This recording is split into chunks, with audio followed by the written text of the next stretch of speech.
Hello friends, मी आहे तन्वी. तुमचे सगळ्यांचं स्वागत आहे आजच्या एका नवीन व्हिडिओमध्ये.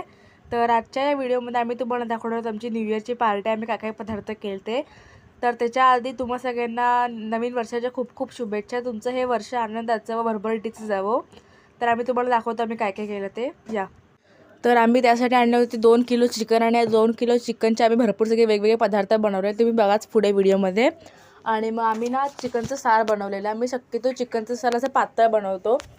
थंडीमध्ये तर चांगलं वाटतं. पहिलं आम्ही चिकनच्या ऐवजी त्याची सारच पितो 2-2 वाट्या आधी. हे बघा किती मस्त झालं, एकदम असं गरमागरम तिखट तिखट झणझणीत एकदम छान. आणि मग त्या चिकनमधलं थोडंसं बोनलेस चिकन काढलं होतं ना, त्याचं सुकं चिकन केलं आहे बघा. हे सुकं चिकन पण एकदम छान लागतं भाकरीसोबत वगैरे खायला. आणि त्यानंतर शेवटी ही चिकन बिर्याणी तिथे एकदमच छान झाली होती. मी आणि माझ्या भावानेच मम्मीला सांगितली होती चिकन बिर्याणी करायला. तर ती चिकन बिर्याणीसुद्धा एकदम छान झाली होती. तर तुम्हाला आमच्या पार्टीचा मेनू कसा वाटला ते कमेंट करून नक्की कळवा. व्हिडिओ आवडल्यास लाईक करा, शेअर करा, माझ्या चॅनलला सबस्क्राईब करा व व्हिडिओ पाहिल्याबद्दल धन्यवाद. तुम्हाला जर असे कोकणातील व्हिडिओ पाहायचे असतील किंवा अशा रेसिपी बघायच्या असतील तर माझ्या चॅनलला नक्की भेट द्या.